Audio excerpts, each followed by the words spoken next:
Williams. And I'm Billy Thomas. And welcome to another edition of From the Woods Today. Today we have an initiative that we're going to have a guest on talking about how they can help woodland owners with some resources and activities and different things about their land. Yes, Renee, I'm glad to be with you today and glad to have you all with us today. We've got a first timer, a new guest, and we're really excited to have Miss Aleta Botts with us. Aleta is working with the Kentucky Farm Bureau here in the state, and they've developed this farmland transition program. Aleta's heading that up. Aleta is a great kind of program leader. She led K-Card for a while, and now she's leading this effort. So we've asked her to come on and talk a little bit about what's going on with her farmland transition. And this is a really important issue, Renee, as you well know. The average age of our woodland owners in Kentucky is 64 years old, right? So these people are, in the latter years of their lives, and they need to be thinking about that transition. Who's going to take over that property? Who's going to be there to continue the management that's been going on that property? And, how do we kind of navigate this transition? It's a really important one. So many of our woodland owners and other agricultural producers as well have put in a lot of work and effort in building up the properties and farms. And, and it'd be a shame to see a lot of that kind of go to the wayside. So we're really excited to have Aleta talking about this really exciting program. So if you all have questions for Aleta today, please use the chat function if you are with us live on Zoom. And if you're a podcast listener or a YouTube watcher, thank you. But you can hit us up via email at forestry.extension@uky.edu, and we can respond via email to any questions you might have. And we can always follow up with Aleta or make a connection for you if needed. But we're really excited to have you all with us. I'm glad to be with you, Renee, and really glad to have this important topic on today. Definitely. So, Aleta, if you would like to join us. Great. Hi. Thanks so much. Welcome. Yay. Yes, welcome. He gets really excited over first-time guests. We're trying to grow the audience, Aleta. Yes, so thank you. Thank you. I'm honored. Yes, we're glad to have you, really. Now, I know you've been doing a lot of work for a long time with Kentucky agriculture, and it's really exciting to see you heading up this project here for Kentucky Farm Bureau. Yeah. Well, thanks. It's been an exciting project for me to work on. It's an issue that's so important to Kentucky, and it's so important to our landowners, to our farmers, to our forest owners. And personally speaking, it's just so it really grabs at my heart for what I think is so important to our state and our rural communities, and that is how we take care of our land. Okay. So if you'd like to go ahead and start your presentation, we'll get right into it. And people know that if you have any questions, you can type them in the chat pod, and also we will get those answered right after her presentation. Yes, yeah, I'm all right, well, thanks so much for having me. As Renee and Billy mentioned, my name is Aleta Botts, and I'm the project coordinator for the Kentucky Farmland Transition Initiative. That is a project of the Kentucky Farm Bureau. And I'm going to put my contact information. It will be on that last slide, but I really encourage y'all, if you have any interest in reaching out to me after this presentation, feel free to contact Renee or Billy, who have my contact information, and I'm happy to talk with you more about the initiative or about your particular situation.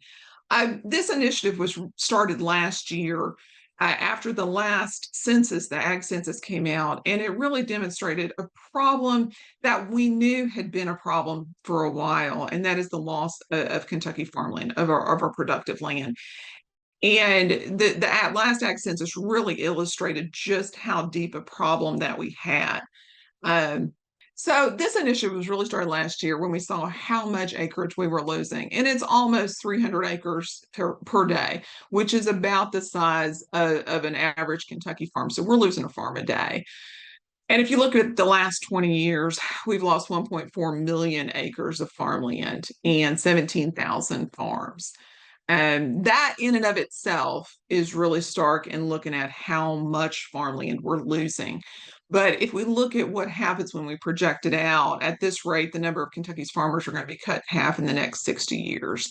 And the implications of that for our rural communities is really, I think, what grabs me is that if you think about, what we've seen with the loss of farmers. We're really losing, people in the communities that are on the land and care about that land. And we really wanted to look at, okay, what can we do about that problem? How can we help folks who want to see that land stay productive, who want to see that land continue on? And that was really what we focused on, is what can be done on that effort. And part of the reason that we are seeing this loss of land, there's a lot of different reasons, but one of the big reasons is that it is a challenging issue when you're looking at transitioning your farmland, transitioning woodland. How you handle that matters a lot for whether that land stays in production. And so we try to focus on three different aspects. One aspect is similar to this, which is to educate and inform folks about the issue and highlight the challenges that we're facing, the amount of land that we're losing. We want to provide resources to help folks who are looking at that and trying to figure out a way forward for themselves. And we also want to give folks a chance to reach back out to us, to engage, to ask questions, to offer suggestions, to give us ideas for, here's what might work, or here's what worked for my family, so that we were able to continue our farm that had been in our family for generations. So we launched a website, kyfarmlandtransition.com. On that website, we have a lot of different resources. One, we have guides and workbooks.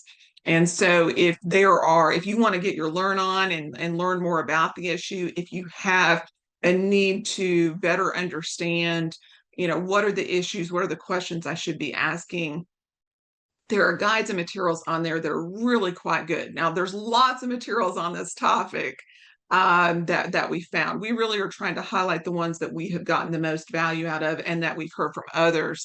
Hey, that was really helpful. It also provides materials for those who are working with farmers and landowners. So, for instance, attorneys, CPAs, and others who want to get more foundation, get more learning about networks that are out there that work on these issues, so that they can provide additional services to their clientele. Also, and this is really critical, there's a contact form on there to provide input and seek help. And so you can fill out that contact form, comes to me. I can reach back in touch with you if you have a question about your particular area, if you have a question about your particular farm. If you're looking for, as one person recently reached out, said, I'm really looking for a roadmap. Where do I go next? What are the next questions that I need to be looking at? And so we can talk with you about your situation and figure out, okay, these seem to be the next logical steps. Let's get that through that stage, and then we can go from there. Through this effort, we've reached about 4,000 people via the website. We've worked with 100 people as far as providing them resources, helping them with that roadmap. And through venues like this and extension meetings and lots of other opportunities, we've talked to about 3,000 people and going on this topic over the past year. And we estimate, it's a very rough estimate, because we really want to ensure that whatever conversations we have with folks stay confidential. So we just estimate, we've affected at least 6,000 acres in the one-on-one contacts, but pretty sure that there's a lot more than that. The other major piece of the initiative is to connect up with people who are providing farm transition services and help them connect to one another, so that they know that each other's out there, and also connect up to the landowners who are looking for those services. So we've talked to a lot of attorneys, CPAs, estate planners, other experts that are in the field, and that has been invaluable to help us understand the issues that they are seeing from their perspectives, which are different perspectives. They see different angles of this question. We also want to connect up with organizations. Kentucky is blessed with so many great agricultural organizations and commodity organizations and higher education institutions and people who really care about agriculture. And we know that this issue is so fundamental to ag, is so fundamental to how we take care of our land, that they would have an interest. And so that was a major part of this. And obviously, as you all know, University Extension, University of Kentucky is invaluable in this effort. A lot of the meetings that we've been at have been extension efforts to get the word out there. And finally, We wanted to connect up with other states to see what they're doing, what's working, what's not, so that we can hopefully bring back those resources to Kentucky. Through this effort, we've got a network of at least 27 different member organizations. We've connected with a lot of attorneys. This number's actually gone up. And we're working on an attorney outreach plan to really bring more people into this so that when folks are looking for expert advice, we're going to be able to help them find it. The third element that we really wanted to look at is policy and what policy is effective at the state and federal level to keeping this land in productive use, and really looking at, are there policy changes that need to be made? What can we do to benefit the policy environment so that we keep more of this land in the hands of active users of that land? One of the things that we looked at the Kentucky level was the Kentucky Selling Farmer Tax Credit.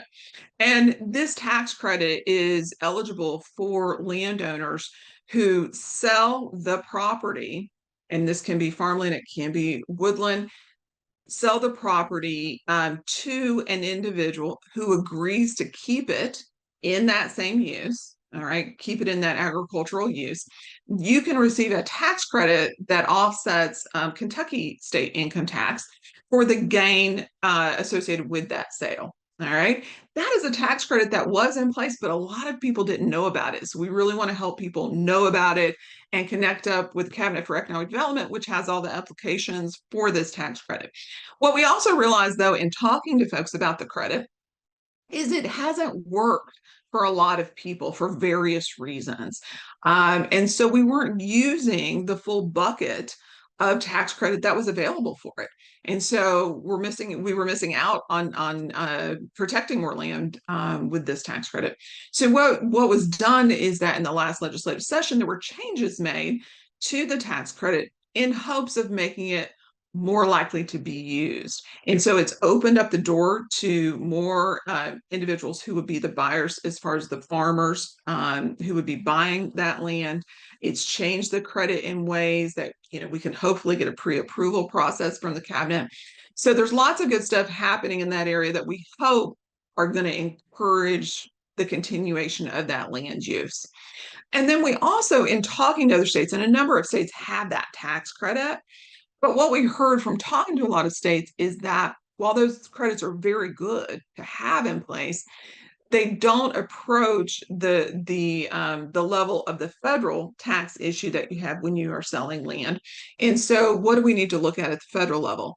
And so just this spring, Senator McConnell introduced a bill that would address it at the federal level, Preserving American Farmlands Act. And the idea behind this bill is basically to do at the federal level what we're trying to do at the state level. And it would say that, the capital gains that are associated with that sale of land, if you sell it to somebody who's going to keep it in that purpose, then you put the gains from that into a retirement account, you're going to be able to avoid that capital gains hit that year of sale. And instead, it's going to be taxed as if normal retirement asset when you pull that money out of that retirement account. So that's something that we're doing at the federal level. Suffice it to say, we're always looking at policy options to see, how we can influence that question of keeping that land in farming. And this is a really challenging issue. And so let's talk a little bit about some of the challenges that people face on the ground with this. One of the big challenges is that we've got two different things going on that are really closely connected, and we talk about them interchangeably when we talk about this topic sometimes, but they're a little different. And I want to talk about both of them because both of them can pose unique challenges. One, estate planning. And a lot of people understand that as, okay, that's what I'm going to do with my assets. That's what I'm going to do with the financials. What happens when I'm gone? Where are they going to go? How is that transfer going to happen? And all of that is really critically important to get right if we're talking about land, which forms about 80% of farm balance sheets nationwide. So it's just such a critical asset. And then we also have succession planning on the other side. And the root of that is really planning for the success of that land, planning for the business side, the farm side, that transition. Now, these two pieces have to go together. They have to be compatible with one another or else we're not going to see a successful transition happen. And that's really what we want, right? You could have a successful transfer of assets, but if the individuals involved are not prepared for that transfer when it happens, because they don't know about the financials of the situation, they don't know about what management practices that you've been doing on your woodlands and what the plan is for that, then you're really missing out on an opportunity to keep that business, that land business, that land-based business going. And what's critically important is that you've got to define what goals you have for each one of these pieces as a major starting step in order to make any progress.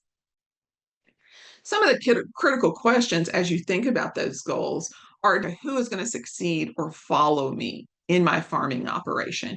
Many times we think of folks that are our kids, our sons or daughters that are in our family that, hopefully, one or more of them want to do that, want to manage the land, want to farm the land. Um, you know, I would say that we're seeing more and more circumstances where you do not have farming heirs. And so that is a challenge that continues to grow. And I do talk to a lot of families who are facing that challenge. And what I see happening is many times we are seeing nieces and nephews that are going to be taking on that role. We are seeing grandkids.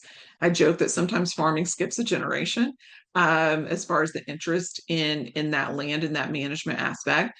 And so you are seeing different permutation, different arrangements. And sometimes it can be a neighbor's kid. It can be somebody who is in the community, but just shows a tremendous potential as a young landowner, as a young farmer, and you want to give them an opportunity to have their own operation. What does that transition look like after you've identified those folks? Uh, Figuring out what steps that you need to take to increase their chances of success. And it's one of those where we can never guarantee success for any of this. All of this is related to, though, how can we increase the chances that we can succeed? There's lots of different options and there's lots of different tools and experts. And sometimes there's so many that it's hard to figure out where to turn to when, right? And so, people always ask, do I need to talk to an attorney first? Do I need to talk to CPA? And it can be challenging. But so the key point in this is to know there are options to think about. And I've listed a few there. And that's just a starting point in conversations with experts to talk about, different options that you could use in your planning so that you increase the chances of that land continuing on in its current use. And that can include how you address it in the will and delineating certain parcels to certain heirs. It can include trusts. It can include buy-sell agreements so that you're giving people an opportunity to buy out your interests in certain conditions, in certain situations. You can create business entities that can help with that transfer. There's lots of good options there, but what's critical is one, there's options. There are options. And then two, getting good legal, tax, and business advice is absolutely critical to sorting through the options and figuring out which one's best for you. Just because it worked for your neighbor may not be the best fit for your operation and your family. Putting together a team is really a great way to approach it. If you have an attorney, if you have a CPA, an estate planner, your lender is involved. Certainly, if you've got debt on the asset or in the operation, insurance agents can help provide advice with regards to what do I do when I'm not there? How are bills paid when I'm not there? And obviously, extension can provide a huge role in helping facilitate some of these conversations and bringing people together. How do I find someone? That's a question we always get asked, right? Well, if you don't have someone that you already go to, ask other farmers who do, or farmers that you respect, other landowners that you respect. Talk to other people. You don't necessarily have to use experts that are in your local area. I would want them to be in Kentucky because all of this is governed by Kentucky law. But you can go outside your county to look at, finding good experts, and many people do. Ask other advisors you do know. If you have a tax person, which is normal, most of us have tax people, ask them who they would use. Talk to other people. If you have an insurance agent, ask them, ask your lender. People will tell you if they've worked with people that they really like and really respect. And also consider your situation and what you need. More complicated estates, larger estates are going to need much more sophisticated estate planning than other estates. And so you want to think about your particular situation and what type of expertise you need. Questions to ask: what's their experience? How long have they been working in the field? How long will it take to complete the process? Which a lot of that's going to be on you and your schedule as well, but it's good to know what their workload and client load is like, so you have some idea of when you're going to be able to cross the finish line with some completed documents. And obviously, how do they charge for their services, so that you can make sure that you know what the exposure is going to be. One of the issues that we have is, even if you can get your team in place and you feel pretty good about it, a lot of it comes down to those questions about who is going to carry on what you've been doing with your land. And so, what we talk about in a lot of discussions that we have is, how do you have that conversation within your family? As the owner, we always say, ask the question. You've got to talk to folks and say, what is it you want to do? Do you want to own this land? Do you want to manage this land? Do you want to farm this land? Having those very open conversations within your family is really important. You've got to determine your goals for the land. Some folks, they're really committed. I want to see this happen with land that I've invested in and I put my heart and soul and money into. Other people don't. You get to decide that. That's about your goals for your land and your financial assets. And also, what are your goals for your family? If you have a goal that your family, after you're gone, continues to get together and continues to talk to one another, I always say that's what makes this process that much more important, because having some of this already teased out and having it planned out increases the chances that you're going to have a family that continues to act like a family even once you're gone. And identifying your options and working with advisors to help identify and work through those options are critical. Now, we also hear from a lot of folks that are the next generation. And they're kind of like, well, we don't know, what the situation is. We don't, it's kind of uncomfortable. You don't want to assume things. You don't want to be presumptuous. So how do you approach that? Well, one, you ask the question of the older generation, what do they want to see happen?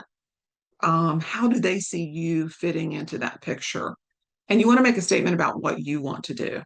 So, not in a way that presumes anything or assumes anything, but just letting people know that, I want to see this farm continue. I want to see these woodlands stay as they are and continue to be managed well. Making the statement about what you want to do, and knowing that they get to decide then what to do with that, and knowing that that is something that they're going to have to think about and mull about, and you may have to come back to this conversation more than once, because some of these conversations can be hard. And then we always put your own oxygen mask on first. You've got to think about getting your own estate plan in place, and sometimes that can provide an example for the older generation. If you get your stuff together, it can demonstrate I'm serious, and I'm serious about managing my assets and taking care of my family. And sometimes that can be just the right push to get other people in the family discussing. For both of these questions, though, we start with some of the basics, and this applies whether you are at the starting point. And we do talk to a lot of folks who own land and they do not have a will. Okay. And I would consider that, they really are at ground zero, and trying to build something. And then we talk to folks that already have a lot of their stuff together. They've got their assets in a trust. They've planned out exactly how things are going to transfer via a will and or the trust or an LLC, and their family knows about it. Regardless, it's still good to review these questions. One, how are my accounts and my assets set up? Assets, land can be titled numerous different ways, and how it's titled affects how it's going to pass. All right. Is it going to pass through your estate, or is it going to pass upon your death to whoever else might be on the deed? Those are things that you want to get answered now. And I talk to a lot of folks who, they have land with some family members structured one way, land with others structured another way. A spouse, a lot of times it's going to be different than if it's you own land with a parent or an aunt or uncle. And so you want to know how those things are set up because those are going to impact all of these questions as well. Same with your accounts, your financial assets. There's a lot you can do there, and you just want to go ahead and itemize these and figure out how they're set up. How are my bills paid if I'm not there? If you have financial pressure on the land that continues, um, you know, into your later life, that's going to be challenging to work with your estate. So you want to plan out, okay, how will that happen? And ask those hard questions. And obviously coming back to your goals. What are your goals for your business, the financials, and for the land? And I always say you want to specify what action you want to take and what date you're going to do it. Don't choose your busy time, but set aside a little bit of time just to take the next action and figure out what that next action leads to so that you can continue to make progress. Making progress is tough though. A lot of people say, I don't have everyone. I don't have everything I need. What do I do? I always say, don't make the perfect the enemy of the good. Just because you don't have everything and you don't know the answers to all your questions doesn't mean you can't get started and get some things in place.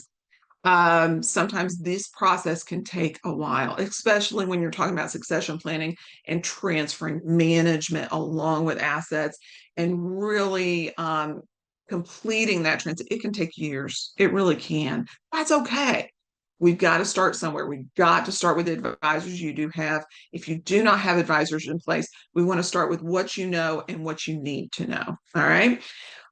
I always mention that I want to make sure people know three things that they really need to have in place, and they need to work with an attorney on this. I mention this not because I mean some people will say to me, "Well, Aleta, most people will have these."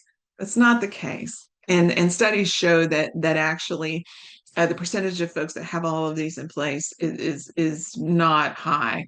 And so I want to mention, and if it doesn't apply to you, pass it along to somebody else, But the will, the power of attorney, which specifies what happens if you are incapacitated, but still alive. Okay.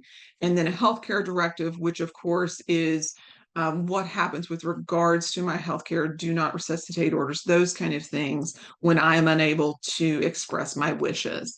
And I've included a link there. AARP has one that is pre-drafted for the state of Kentucky. And so I just throw that in there if you want to take a look at those. Those are all very helpful.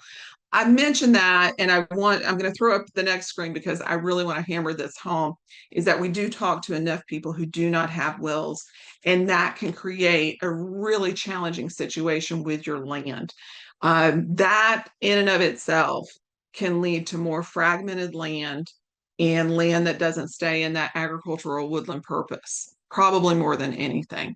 What happens if you don't have a will? Then what happens with your assets is totally determined by what's in state law. And so I'm going to show the diagram here. This is from a University of Kentucky publication, and I understand one of the numbers has changed slightly, but the message still stays the same. And that is, regardless whether you think you have an estate plan or not, you do, because this is what happens in the state of Kentucky if you do die without a will, without a valid will. And what it demonstrates is that, your spouse, your surviving children, if you have children, basically they are going to split with the spouse. And you can see in the flow chart here, but it can get even more complicated than that. If you don't have children, then your spouse gets a portion, your parents get a portion. If your parents aren't living, then your brothers and sisters get a portion. It suffice it to say, it creates a lot of complication and confusion. And this is what can lead to disputes about land when you don't have it spelled out what you want to see happen. So if this doesn't apply to you, great. But pass along to somebody else because I'm betting somebody it does. Steps you can take now. One, take a look at what you have in place now. Maybe you have documents in place that were drafted recently. The recommendation is you do review those regularly. conditions change. I know in my personal situation, we drafted a lot of documents when my kids were little, because that's the first impetus to kind of get some of this stuff done. Kids are getting older. I'll eventually have one soon that is an adult. And so that's going to change things, right? So take a look at what you have in place now. Take a look at your bank accounts.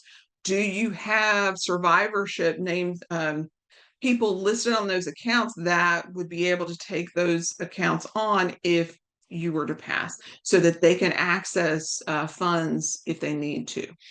Somebody say, does it meet what you need right now?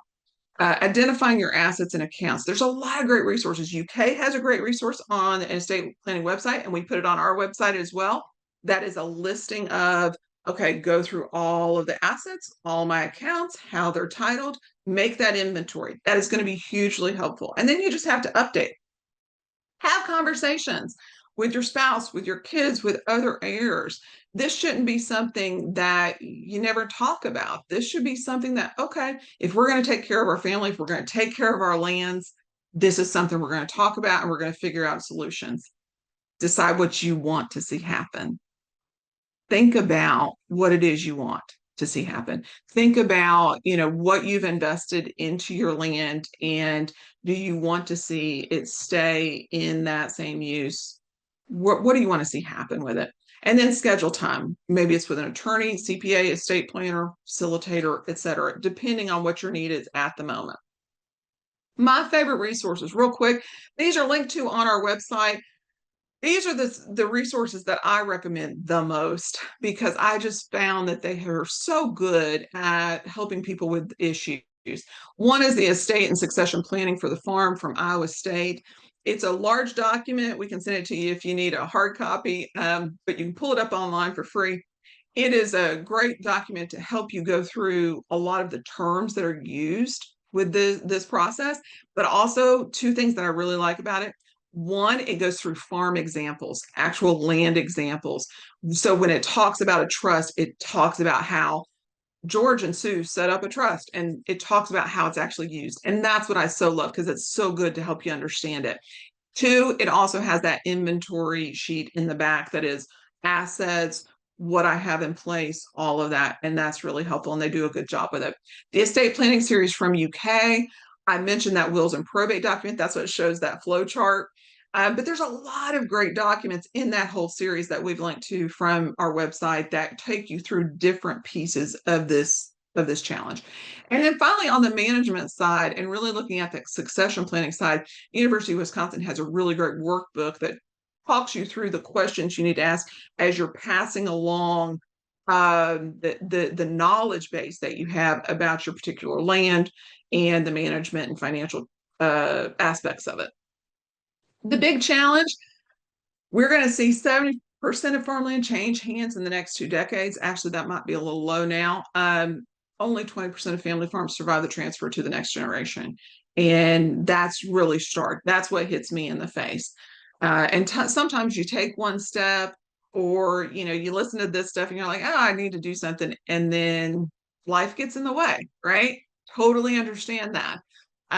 Creating a way for you to actually complete the planning, put little reminders in your phone or on your refrigerator or what have you, to remind you to take the next step, so that you actually get something in place, so that that is done.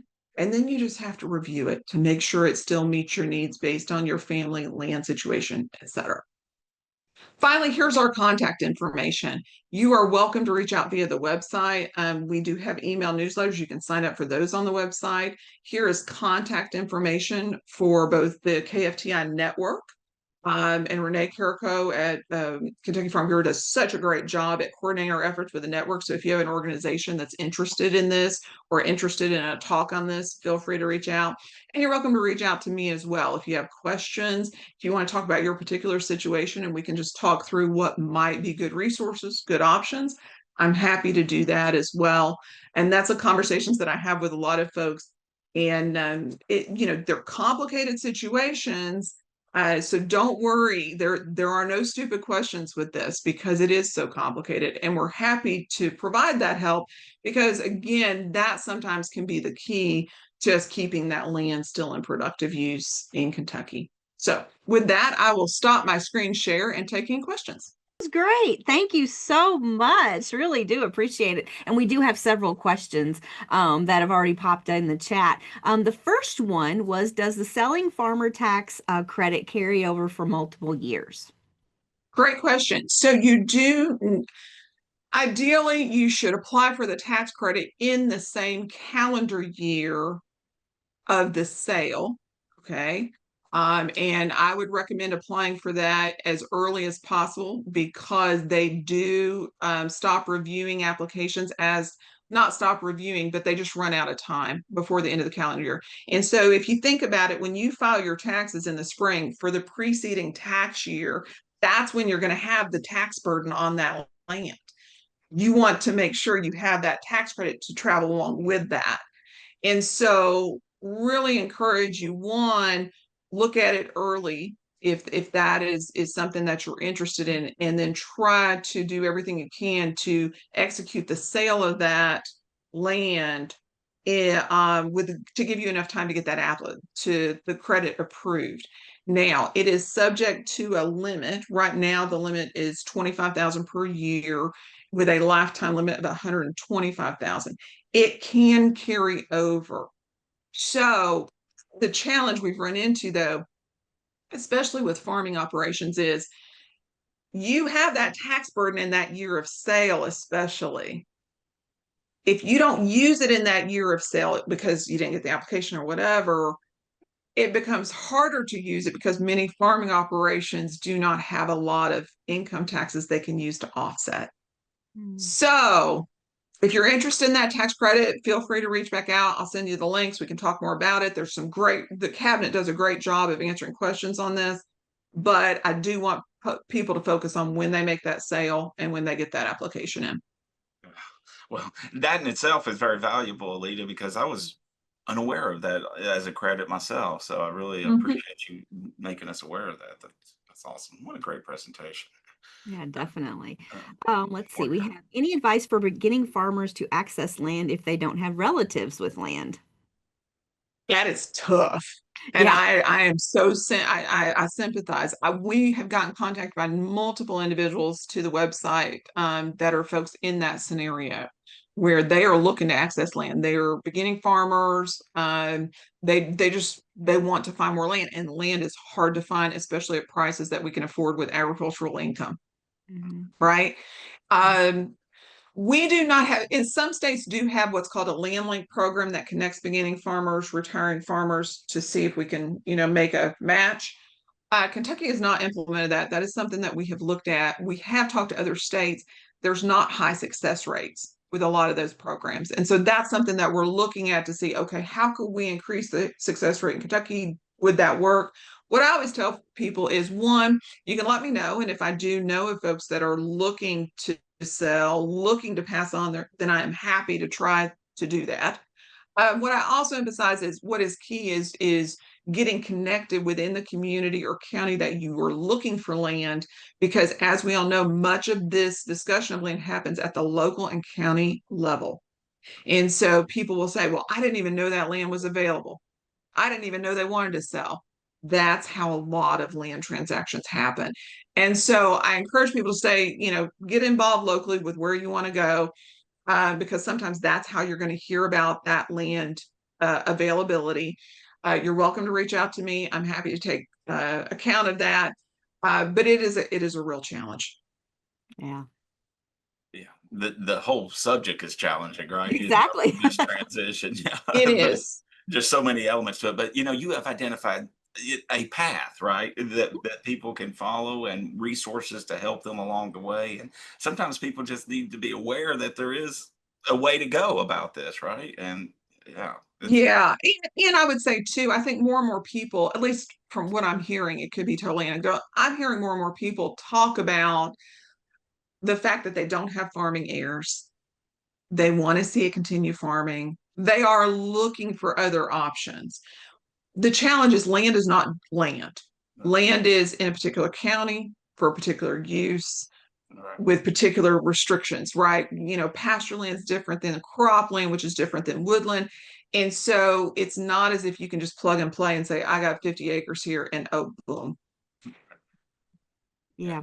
Oh, Wow. well, Aleta, again, I can't thank you enough for this and the work that you all are doing at Farm Bureau on this farmland transition. Such an important topic, really, for all of us, right? If not right now, it will be at some point in each of our lives. So it's Definitely. really important what you all are doing here. And I hope you all have much success, and I hope all of our woodland owners will take advantage of it. We have a lot of county extension agents that tune in and watch the show and contribute to the show. So if they've not gotten with you all or had you all come out locally, I'll encourage them to do so, because the resources that you can make available to our landowners are invaluable and can help keep this land productive and in good conservation going.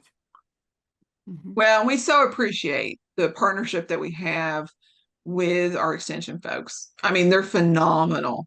And Yeah, they put on such great programming across the state on this subject. And so we can't thank you all and the agents enough for the work they're doing on this, because that ground level work is really what's needed. that's right. Yeah, if people don't know about this, they can't access it and That's participate. right. So yeah, a great example of good teamwork. So again, Aleta, good job with this, and much success to you and the program.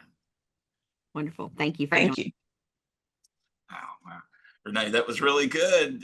What a wonderful presentation, and really just invaluable resources and Mhm. information for our landowners out there and our agents and others who are working with landowners. Just letting them know that there is a path to kind of deal with this very challenging topic. Very, yes, exactly. And speaking of resources, Billy, Yes. I know we have talked about this several different shows about the Kentucky Yeah, Woodland Owner Short Course, right. but we've had some people that have emailed us and said, "Can you tell us a little bit more about what those webinars are going to be about?" Sure. So I thought, since we had a cancellation in one of our shows today, our topics today, we would talk a little bit, maybe go into a little bit of depth. Some of them, like tree ID, that we understand what that is. But when you're talking about like woodland management, Sure. what kind of things are they going to learn by watching? I know there's kind of two webinars based on that. I mean, you're giving one. Can you kind of give us a lesson about what those are? Yeah, great, pulling that up. That's awesome. Kind of about what that might entail. Sure. Thanks, Renee. I appreciate the opportunity and appreciate the interest in the program. This is a great program for a lot of our landowners or others who kind of work in the forestry, wildlife, natural resources realm to really get a lot of information. We have assembled more than 10 partner organizations to put on this Kentucky Woodland Owner Short Course, and the program will allow you to interact directly with many of those folks. As Renee mentioned, it does have a online portion that starts us off in June. That's coming up in about 3 weeks. And we're going to, on that, and I'm scrolling down to get down to those webinars for you. We're going to start off on June 10th. And I'm going to be talking about basically the why you should manage your woodlands, right? And Aleta and I were talking before she got on with her presentation that woodlands are often just treated as a bank account that can be drawn down in time of crisis. And we Mhm. think that's not really the best way that we should consider our woodlands or think about woodlands. If you're a landowner and you have woods on your property and you just are treating them as a bank account that you're going to draw down in the crisis, you're really missing out on a lot of opportunities to really enhance the value, health, and productivity of those woodlands. And we can do that by working with professional foresters, wildlife biologists, conservation folks to kind of help address challenges that are facing those woodlands. Dr. Stringer, who recently retired from our department, was our department chair and has done so much for forestry here in Kentucky. He's often quoted as saying that our woodlands are worth about 25% of the value of what they could be. And that Mhm. just really speaks to, our lack of attention to our woodlands collectively, right, for a long time. Now, I don't want to say that nobody's managing their woodlands, because we've got a lot of great woodland owners out there that take it very serious and have for a very long time. The Mhm. problem is we just don't have enough of them doing that, right? So when you don't treat your woodlands as a farm asset, then it gets, kind of left behind. Mhm. You're going to have problems probably with invasive plants in there. They're going to kind of limit the productivity of that place. You may have timber trespass going on that you're unaware. You may have erosion issues. You may have some insects or disease issues going on in your woods. But if you're not paying attention and you're not engaged with them, you won't know this is happening, and it's going to leave your woods degraded. So we're going to kick off the first series in the webinar series. I'll start us off about the why. Why is it? Why should we manage our woods? And then how do you go about that? Right? There is a process. Do you just run out there and start doing stuff? And if so, what are you doing? Right? Stop. Well, no, we want to start by working with professionals, right? And I'll talk about many of the professionals that are available in organizations and partners and how they work one on one with landowners on their own property. As part of that first webinar, we're also going to have Laurie Thomas on, and she's going to basically take in half of that first webinar with me, and she's going to be covering tree identification. And while it may be quite, self explanatory, what she's going to do is teach you the process of identifying trees, right? With over 115, 120 native tree species here in Kentucky, it can be challenging to learn each of our species. So she's going to teach you kind of how to learn to identify the trees, right? And there is a process for that. A lot of great resources to help you with that. So check that one out. And then we're going to shift on June 12th, and that's going to be another kind of tag team partnership there. And we're going to have Clay Turner with the Kentucky Division of Forestry, and he's going to be talking about basically what the Kentucky Division of Forestry does with woodland owners, how they work with them, their forest stewardship program, how that program works, and how landowners can access professional forestry assistants that can come out to their property, walk the property with them, develop a management plan for them, show them how to do practices, help them get signed up for money to do those practices, and then Mhm. follow up with them after those practices are done to make sure they were done appropriately, and then ensure that landowners get payment for the work that's being done, right? So that's a lot that they offer, right? It really And is. how much does this cost? That is tax supported, so please keep Mhm. paying your taxes. But because of it is a tax supported program, it allows them to get out there. Now the problem is we don't have enough Kentucky Division of Forestry foresters, right? It's an agency that is tremendously understaffed, and they could use probably 5 times as many people as they have, to be honest. Definitely. But that's not the situation we're in, so we have to make do. And so part of the other group of foresters that are available to work one on one with landowners or Kentucky Association of Consulting Foresters. Those foresters are members of this professional society, the Association of Consulting Forestry, and that bounds them to certain ethical codes. It also means that they can't work for a sawmill or someone else, that their primary clients have to be the landowners that they are working with and serving. So they put your interest in front. And so it's a great way to get some professional assistance, especially when it comes to perhaps selling timber.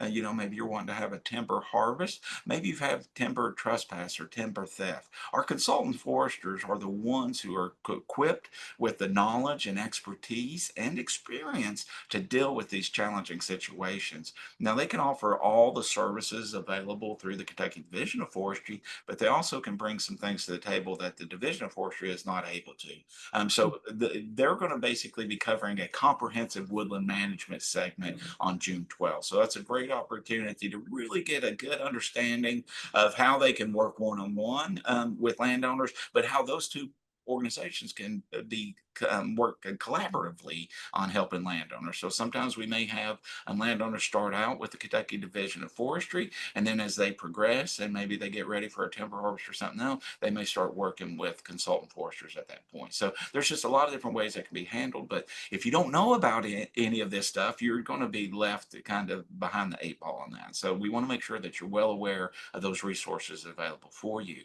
And then we're going to jump to the next week on June 17th, and we're going to have Dr. Amanda Gumbert on here. And certainly, if you think about water, quality, woodlands are critical to that, right? With Yes. half the state of Kentucky covered in forest land, These forests and woodlands play a critical role in filtering this water, holding soil in place to keep it out of our streams.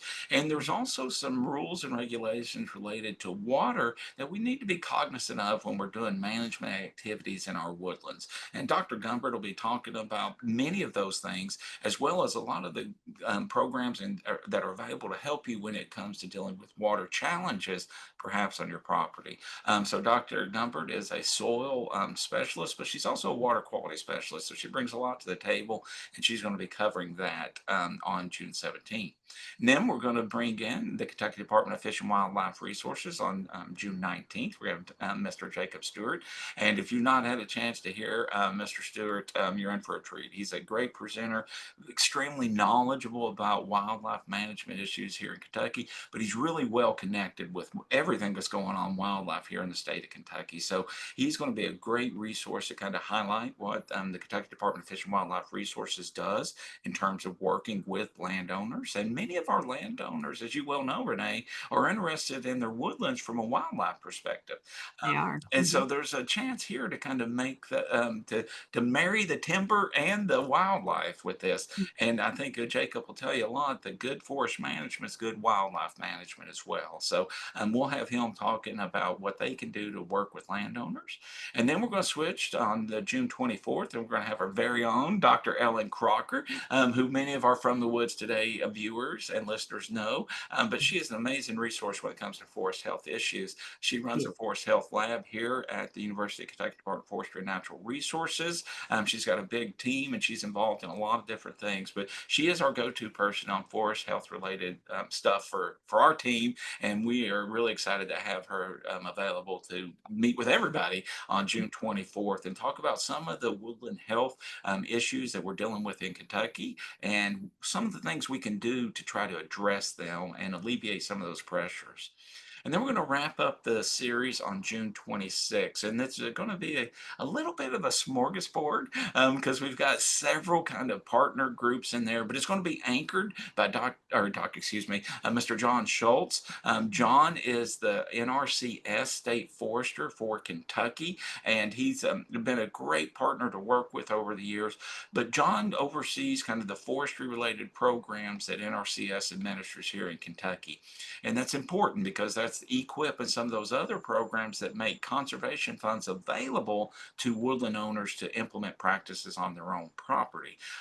We're also going to have the folks from the conservation districts. We're going to be there. We have conservation districts spread out across Kentucky, and they play a really critical role helping woodland owners. We're going to have a representative of our county extension agents. They're going to be talking about the work that Kentucky county agents do to support woodland owners. And then we're going to also have representatives from the Kentucky Woodland Owners Association talking about that group and how they support woodland owners in Kentucky. So this whole series of online programs is available. There is a $10 registration fee, but that will give you access to the live sessions as well as the recordings. And that's important. So if one of these dates does not work for you, don't fear. We got a recording you can watch whenever you got the time. So those recordings will be available for about 6 months after the show. So you'll have, or after the program, so you'll have plenty of time to catch up on those. So we'll encourage you to do that if you miss any live. So we really encourage you to join us for these online sessions. It's really easy to participate in these, right? You know, we've made them in the evening, and they're going to be basically 7 to 8:30 those evenings. If for some reason you can't make one, don't worry, you can catch up with it later. And these are all geared to try to provide you with a solid level of information when it comes to kind of woodland and wildlife management in Kentucky and connect you to those partners and programs that are out there. But in addition, we also are having these field sessions, Renee, and we have in these two different locations. We're going to be on July 19th. We're going to be at the Whitley County Extension Office. And this is an opportunity to go visit a local farm that has implemented woodland and wildlife conservation practices. So you get a chance to meet with the landowner. We'll tour their properties, and we'll have representatives of all these partner organizations I've been mentioning will be our instructors at these field courses. So it gives you a chance to kind of meet with those folks one-on-one. Also, as part of these field sessions, we're having what we're calling a woodland owner resource extravaganza. And really what that is an opportunity for the attendees to interact with these organizations and agencies and make those meaningful connections that can lead to good conservation work on their own property, right? We've invited Aleta to come and join us and talk about the farmland transition, or at least make materials available. And there'll be many other partners and groups there, including all the ones I've already talked about, but additional ones that provide services and support to woodland owners in those regions. So that one's on July 19th in Whitley County. And then we're going to have basically a sister program, if you will, on August 16th in Pendleton County. So we'll be touring a different farm up there, and we'll be looking at some of the great work that they've done. But we'll also have another one of those woodland resource extravaganzas in the extension office there in Pendleton County, so that those folks can meet with these groups and organizations and really try to jumpstart or enhance the management that they're doing on their own property. So you can do both the field sessions and you can do all the online sessions and one of the field sessions for $30. And if you want to bring a couple, which we strongly encourage, we're trying to make this as family engaged as we can. Bring a spouse or a potential heir that may be managing that property for $45. And we'll feed you a great lunch. We'll load you down with all the resources you can carry. And then we will let you make some good connections with people that can help you on your own property. So take advantage Billy, of that. you have to think about it. How many times is a woodland owner going to get everybody they need to talk to in one room on one day and be able to go around and just talk to them about their specific individual situations? I know. I'm really excited about this. I hope our landowners will take advantage of it, Renee, because you're right. If you wanted to meet with each of these groups and kind of learn what they do and schedule appointments and meet with them, you better set aside some time, right? But we're doing this to make it easy for our woodland owners here in Kentucky to make all of these great connections locally for them in one quick kind of opportunity. So yeah, please take advantage of that. And if you are a woodland owner, or even if you're not a woodland owner, I challenge you to let other woodland owners know about this, right? If woodland owners don't know about this and they don't participate in it, they're not going to benefit from it. And then Right. the woodlands are not going to benefit. And then your county's not going to benefit. And then Kentucky's not going to benefit. So it just rolls, right? So let's Right. help our landowners take good care of their land, make it healthier, more productive. It helps them, it helps our communities, it helps our counties, and it helps our state, and it helps our nation. So I strongly encourage y'all to join us at the 2025 Kentucky Woodland Owner Short Course.